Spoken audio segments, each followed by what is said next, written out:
However, it quickly became apparent that it wasn't really Santa Claus after all. Malcolm's first role was as the transportation analyst, which was more or less a new role for the branch. Malcolm's previous tenure was at the township of Langley, and prior to that he spent time churning out code, likely written up in COBOL. Yes, he's that old. In the proverbial development sweatshops. In his new capacity at the city, he worked on a number of projects, including the handheld parking ticketing system, which Normau eventually inherited and implemented. It was obvious that Malcolm, with his wealth of experience and knowledge, was destined for a greater role within the branch. And he soon got transitioned into the senior analyst role, which meant he got to deal with some of the morale issues that I alluded to earlier, particularly amongst some of the longer-serving staff, which gave Malcolm, with his Scottish temperament, challenges of his own, as it called for patient understanding and compassion and so on.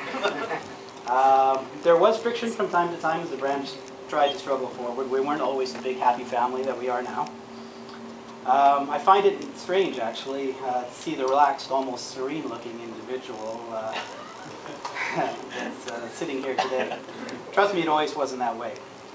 In my mind, Malcolm's strengths have always been his willingness to take on challenges, however mundane, and give them the professional treatment.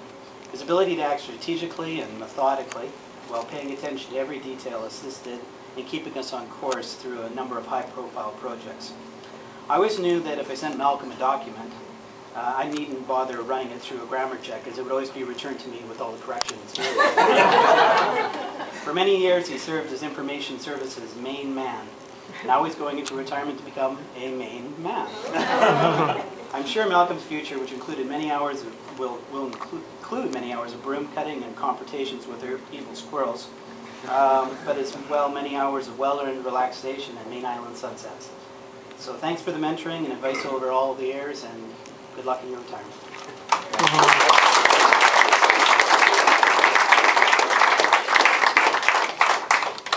Brent. Ski shorts. Dress for the occasion. Ski shorts. Well, there's other people in the room with shorts also. But you're the only one that matters.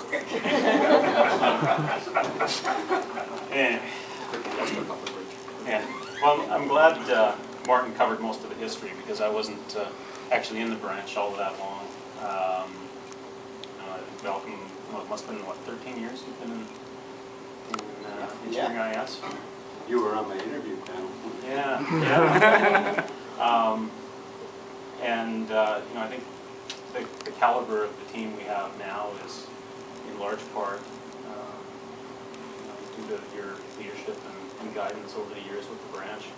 I think pretty much anything IT related in the engineering department, you probably had a hand in it in some way. For better or worse. Well, I would say for better. And I think really the department's success with information technology is in large part, you had a really big part in that. I don't mean to say you did it all. It clearly is. It takes a team to do the size of job that was required for a department this big. But I do think your leadership and guidance and nudging along the way had a lot to do with the way things turned out for the engineering department. On a personal level, I really appreciated working with you. You really made me feel welcome when I came to the branch. I've been in Manitoba Yards for 9 years and a little bit out of touch with things that were going on around City Hall, and there was obviously lots about the branch that I didn't know. And you didn't take the opportunities that you could have to make the new guy look stupid. There were probably a lot of them. Certain other individuals maybe work with didn't show that level of respect. But I really appreciate that and all of your help. And I second what Martin was saying, and you do work tirelessly and you never hesitate to take things on. I always knew if I asked Malcolm to do something, you could count on it getting done and getting done well, and I didn't have to worry about it from the point when Malcolm had it in his hands.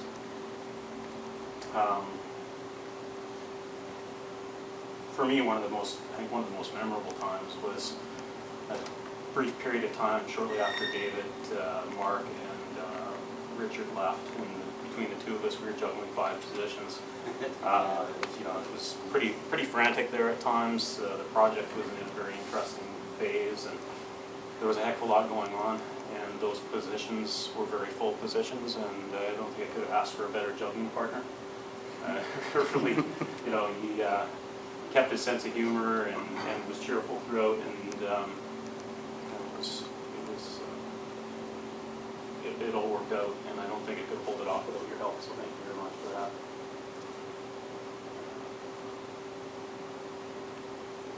Got to think you had a hand in practically all of the competitions and hiring that happened in the branch, you know, over the last 7 or 8 years anyway, probably even before that.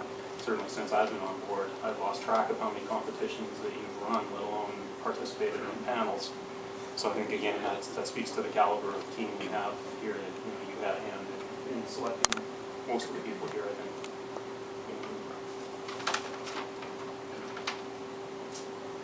And I think it also should be said that Roger, Sherry, and Connie and I all were very keen to have you on the team, and look forward to finding a role for you. And it was, you know, a great disappointment when we learned that you were planning to retire. I fully understand it, but had you been around, you definitely would have been a key player in all of this transition moving forward.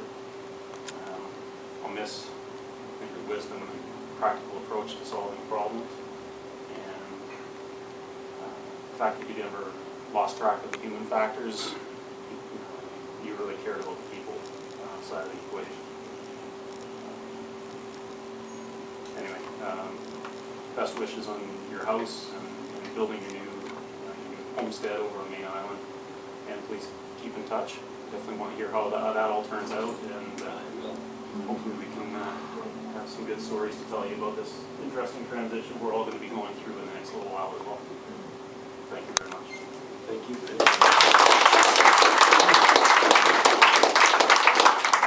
So is there anybody else that wants to say anything?